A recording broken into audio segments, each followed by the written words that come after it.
ಆಗಿರುವಂತಹ ಸನ್ಮಾನ್ಯ ಶ್ರೀಮತಿ ಅನ್ನಪೂರ್ಣ ತುಕಾರಾಮ್ ಗಣ ಉಪಸ್ಥಿತಿ ಅವರು ಶಾಸಕರು ಸಂಡೂರು ಅವರಿಗೂ ಕೂಡ ಈ ಗೈರಾಗಿರುವುದಾಗ ಅಧಿವೇಶನ ಇರೋದ್ರಿಂದ ಈ ಕಾರ್ಯಕ್ರಮದಲ್ಲಿ SSLC ಮತ್ತು PUC ವರ್ಗಗಳಲ್ಲಿ ಅತಿ ಹೆಚ್ಚು ಅಂಕ ಪಡೆದ ವಿದ್ಯಾರ್ಥಿಗಳನ್ನು ಸನ್ಮಾನಿಸಲಾಯಿತು ಮತ್ತು ಚಿತ್ರಕಲೆಯಲ್ಲಿ ಪ್ರಥಮ ಮತ್ತು ದ್ವಿತೀಯ ಬಂದ ವಿದ್ಯಾರ್ಥಿಗಳಿಗೆ ಸನ್ಮಾನ ಮಾಡಲಾಯಿತು.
ತಹಸೀಲ್ದಾರ್ ಅವರು ಮಾತನಾಡಿ ಶಾಲೆಯ ವಿದ್ಯಾರ್ಥಿಗಳಿಗೆ ಅಕ್ಷರದ ಬೀಜವನ್ನ ಮೊಳಕೆಯಲ್ಲಿಯೇ ಗೊತ್ತಾಗುತ್ತೆ ಹಾಗೂ ದೇವರಾಜ್ ಅರಸು ಅವರ ಆದರ್ಶಗಳನ್ನು ಜೀವನದಲ್ಲಿ ಅಳವಡಿಸಿಕೊಳ್ಳಬೇಕೆಂದು ತಿಳಿಸಿದ್ರು. ಅಂಗವಾಗಿ ಕಾರ್ಯಕ್ರಮದಲ್ಲಿ ಆಸೀನರಾಗಿರ್ತಕ್ಕಂಥ ಎಲ್ಲ ನನ್ನ ಅಧಿಕಾರಿ ಮಿತ್ರರೇ ಹಾಗೂ ಉಪನ್ಯಾಸಕರೇ, ಈ ಕಾರ್ಯಕ್ರಮದಲ್ಲಿ ಆಸೀನರಾಗಿರ್ತಕ್ಕಂಥ ಎಲ್ಲ ಸಂಘ ಸಂಸ್ಥೆಗಳ ಅಧ್ಯಕ್ಷರೇ, ಪದಾಧಿಕಾರಿಗಳೇ, ಈ ಕಾರ್ಯಕ್ರಮದ ಕೇಂದ್ರ ಬಿಂದುಗಳಾಗಿರ್ತಕ್ಕಂಥ ವಿವಿಧ ಶಾಲೆಗಳಿಂದ ವಿದ್ಯಾರ್ಥಿನಿಯರೇ, ಪತ್ರಕರ್ತ ಮಿತ್ರರೇ, ದೇವರಾಜ್ ಅರಸರ ಬಗ್ಗೆ ನಮ್ಮ ಉಪನ್ಯಾಸಕರು ಬಹಳ ವಿಸ್ತಾರವಾಗಿ ವಿವರಿಸಿದಷ್ಟು ವಿಷಯಗಳನ್ನ ನಿಮ್ಮ ಮುಂದೆ ಪ್ರಸ್ತಾಪ ಮಾಡಿದ್ದಾರೆ. ನಾನು ಹೇಳೋದಿಷ್ಟೇ, ಮಾನ್ಯ ದೇವರಾಜ್ ಅರಸರವರು ಕರ್ನಾಟಕ ಅವರು ಕೊಟ್ಟಂಥ ಕೊಡುಗೆಯನ್ನು ನಾವು ಇವತ್ತಿನ ದಿನ ಭಾಷಣ ಮಾಡಕ್ಕೆ ನಿಂತ್ಕೊಂಡ್ರೆ ಒಂದು ದಿನಗಳ ಕಾಲ ನಾವು ಎರಡು ಅವಧಿಯ ಮುಖ್ಯಮಂತ್ರಿಗಳ ಏನು ಅವಧಿಯಲ್ಲಿ ಅವರು ಮಾಡ್ತಾರೆ. ತಮಗೆಲ್ಲ ಗೊತ್ತಿದೆ, 1972ರಿಂದ 80ವರೆಗೂ ಅವರು ಮುಖ್ಯಮಂತ್ರಿಗಳಾಗಿ ನಮ್ಮ ರಾಜ್ಯದಲ್ಲಿ ಸೇವೆಯನ್ನು ಸಲ್ಲಿಸಿದ್ದಾರೆ. ಆ ಅವಧಿಯಲ್ಲಿ ಸಾಕಷ್ಟು ಅಭಿವೃದ್ಧಿ ಕಾರ್ಯಗಳನ್ನು ಮಾಡಿದ್ದಾರೆ, ಸುಧಾರಣೆಗಳನ್ನು ತಂದಿದ್ದಾರೆ. ಭೂ ಸುಧಾರಣೆ ಕಾಯ್ದೆ ಆಗಿರ್ಬೋದು, ಅವರ ನಮ್ಮ ಕರ್ನಾಟಕ ಇತಿಹಾಸದಲ್ಲಿ ಭೂ ಸುಧಾರಣೆ ಕಾಯ್ದೆ ಅನ್ನೋದಿದೆಯಲ್ಲ, ಅದು ಸುವರ್ಣ ಅಕ್ಷರದಲ್ಲಿ ಬರೆದಿಡ್ಬೇಕಾದಂಥದ್ದು. ಯಾಕಂದ್ರೆ ಆಗಿನ ಕಾಲದಲ್ಲಿ ಸುಮ್ಮನೆ ಇರ್ಬೇಕು, ಒಂದು 5 ನಿಮಿಷ ಸುಮ್ಮನೆ ಇರ್ಬೇಕು ಎಲ್ಲರ ಮಕ್ಕಳು. ಭೂ ಒಡೆತನ ಪದ್ಧತಿ ಜಾರಿಯಲ್ಲಿದ್ದು ಜಮೀನ್ದಾರರಿಗೆ ಮಾತ್ರ ಮೀಸಲಾಗಿದ್ದ ಜಮೀನನ್ನ ಗೇಣಿದಾರರಿಗೆ, ಭೂ ರೈತರಿಗೆ ಜಮೀನನ್ನಂತ ಕೊಡುವಂತ ಒಂದು ಆವತ್ತಿನ ದಿನದಲ್ಲಿ ದೊಡ್ಡ ಕ್ರಾಂತಿಕಾರಿ ಯೋಜನೆ ಅದು. ಬಹಳಷ್ಟು ವಿರೋಧಗಳ ನಡುವೆ, ಬಹಳಷ್ಟು ಹೋರಾಟಗಳ ನಡುವೆ ಆ ಕಾಯ್ದೆಯನ್ನ ಸಮರ್ಪಕವಾಗಿ ಅನುಷ್ಠಾನಕ್ಕೆ ತಂದಂಥವರು ನಮ್ಮ ದೇವರಾಜ್ ಅರಸು ಅವರು. ಅವತ್ತಿನ ದಿನ ಒಂದು ಅಡಿ ಜಾಗವನ್ನ ಕನಸು ಕಾಣದಂಥ ರೈತ ಅವತ್ತಿನ ದಿನ ಭೂ ಮಾಲೀಕನಾಗಿ ತನ್ನ ಆರ್ಥಿಕ ಮತ್ತು ಸಾಮಾಜಿಕ ಸ್ಥಿತಿಗತಿಯನ್ನ ಅಭಿವೃದ್ಧಿ ಪಡಿಸ್ಕೊಂಡ ಅನ್ನೋದು ಮುಖ್ಯ ಕಾರಣ ಈ ಭೂ ಸುಧಾರಣಾ ಕಾಯ್ದೆ ಅಂತ ಹೇಳ್ಬೋದು. ಗೇಣಿ ರೈತರಿಗೆ ಸಣ್ಣ ಪುಟ್ಟ ರೈತರಿಗೆ ಸಹ ಭೂಮಿಯನ್ನ ದೊರಕಿಸ್ಕೊಡ್ಲಿಕ್ಕೆ ಈ ಭೂ ಸುಧಾರಣೆ ಕಾಯ್ದೆ ಕಾರಣ ಆಯ್ತಂತ ನಾನು ಹೇಳಲಿಕ್ಕೆ ಇಷ್ಟಪಡ್ತೀನಿ. ಅದ್ರ ಜೊತೆಗೆ ಹಿಂದುಳಿದ ವರ್ಗಗಳ ಅಭಿವೃದ್ಧಿಗೆ ಬಹಳಷ್ಟು ಶ್ರಮಿಸ್ತಾರೆ. ಹಾಸ್ಟೆಲ್ಗಳನ್ನು ತೆರೆಯುವಂಥದ್ದಾಗಿರ್ಬೋದು, ಶಾಲೆಗಳನ್ನು ತೆಗೆಯುವಂಥದ್ದಾಗಿರ್ಬೋದು, ಶಿಕ್ಷಣ ಮತ್ತು ಉದ್ಯೋಗದಲ್ಲಿ ಅವಕಾಶವನ್ನ ಕೊಡ್ತಕ್ಕಂಥದ್ದಾಗಿರ್ಬೋದು. ಇದ್ರ ಮೂಲಕ ಸಾಮಾಜಿಕ ನ್ಯಾಯವನ್ನು ಪ್ರತಿಷ್ಠಾಪಿಸಿದವರು ನಮ್ಮ ದೇವರಾಜ ಅರಸುರವರು. ಬಡವರ ಕಲ್ಯಾಣಕ್ಕಾಗಿರ್ಬೋದು, ಮತ್ತೆ ಬಡವರ ಏಳಿಗೆಗೆ ಅವರು ಸಾಕಷ್ಟು ಯೋಜನೆಗಳನ್ನ ಜಾರಿಗೆ ತರ್ತಾರೆ. ಮತ್ತೆ ಶಿಕ್ಷಣದಲ್ಲಿ ಬಹಳಷ್ಟು ಕ್ರಾಂತಿಕಾರಿ ಯೋಜನೆಗಳನ್ನು ತರ್ತಾರೆ. ಶಾಲೆಗಳನ್ನು ತೆರೀತಾರೆ, ಇಂಜಿನಿಯರಿಂಗ್ ಕಾಲೇಜುಗಳನ್ನು ತೆಗಿತಾರೆ, ವೈದ್ಯಕೀಯ ಕಾಲೇಜುಗಳನ್ನು ತೆಗಿತಾರೆ. ಆಮೇಲೆ LG ಆವನೂರು ಆಯೋಗದ ಬಗ್ಗೆ ನಾ ಹೇಳಲೇಬೇಕು. LG ಆವನೂರು ಆಯೋಗ ಅವತ್ತಿನ ದಿನ ಏನಿತ್ತು, ಅಸಮಾನತೆ ಏನಿತ್ತು ಹಿಂದುಳಿದ ವರ್ಗಗಳ ನಡುವೆ, ಅದನ್ನ ನಿವಾರಣೆ ಮಾಡ್ತು ಅಂತಾನೆ ಈ ಕ್ಷಣದಲ್ಲಿ ಹೇಳ್ಬೋದು. ಅದ್ರ ಜೊತೆಗೆ ಸಾಕಷ್ಟು ಹಾಸ್ಟೆಲ್ಗಳನ್ನ ಜೊತೆಗೂ ಸಹ ಇವರ ಹೆಸರಲ್ಲೂ ಸಹ ಸ್ಪರ್ಧಾತ್ಮಕ ಪರೀಕ್ಷೆ ಸಂಬಂಧ ಹಿಂದುಳಿದ ವರ್ಗಗಳಿಗೆ ಏನು ಪ್ರತಿ ವರ್ಷನೂ KAS ಮತ್ತು IASಗೆ ಏನು ಅವಕಾಶವನ್ನು ದೊರಕಿಸ್ಕೊಡುವಂತೆ ಹಿಂದುಳಿದ ವರ್ಗಗಳ ಆಯೋಗ ಏನು ಮಾಡಿದೆ, ದೊರಕಿಸ್ಕೊಡುವಂಥ ಕೆಲಸ, ಅದು ಸಹ ಒಂದು ಪ್ರಶಂಸನೀಯ ಕಾರ್ಯ. ಯಾಕಂದ್ರೆ ಬಹಳಷ್ಟು ಹಿಂದುಳಿದ ವರ್ಗಗಳ ಬಡ ಮಕ್ಕಳು ಇವತ್ತಿನ ದಿನ KAS IAS ಕನಸು ಕಾಣುವಂಥ ಒಂದು ಪರಿಸ್ಥಿತಿಯನ್ನ ನಿರ್ಮಾಣ ಮಾಡಿದಂಥವ್ರು ನಮ್ಮ ದೇವರಾಜ ಅರಸು ಅವರು ಅಂತ ನಾನು ಹೇಳಲಿಕ್ಕೆ ಇಷ್ಟಪಡ್ತೀನಿ.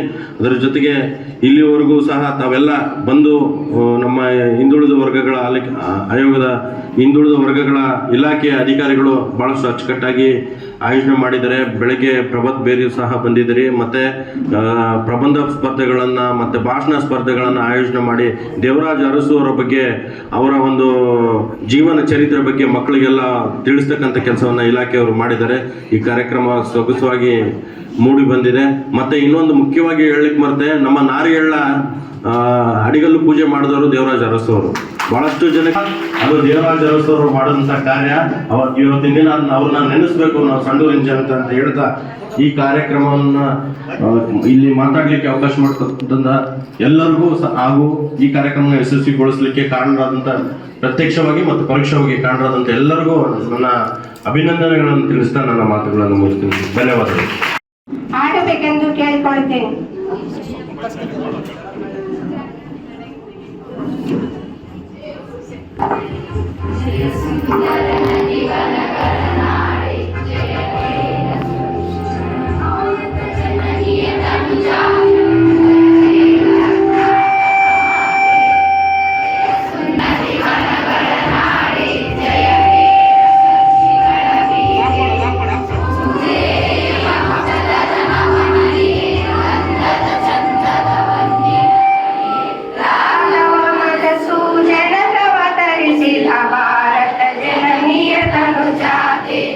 जय भारत जननीय तनुजाते, जय हे कर्नाटक माते, जननीय जोगुळवे ಶ್ರೀಗಳ ಶಾಲೆ, ನಿರ್ಣಯ ಕೊರಳಿನ ಮಾಲೆ, ಕಪಿಲ ಪತಂಜಲ ಗೌತಮ ಜನನಿಯ ತನುಜಾತೆ, ಜಯ ಹೇ ಕರ್ನಾಟಕ ಮಾತೆ, ಶಂಕರ ರಮಣುದ ವಿದ್ಯಾರಣ್ಯ ಬಸವೇಶ್ವರ ಮಧ್ವರ ದಿವ್ಯಾರಣ್ಯ ರನ್ನ ಸರಸ್ವತಿ ಪೊನ್ನ ಪಂಪದ ಪುರಿಪತಿ ಜನ್ನ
ವರದಿ ಬಾವಿಹಳ್ಳಿ ನಂದ್ಯಾ ನಾಯಕ್, ದೃಷ್ಟಿ ನ್ಯೂಸ್, ಸಂಡೂರು.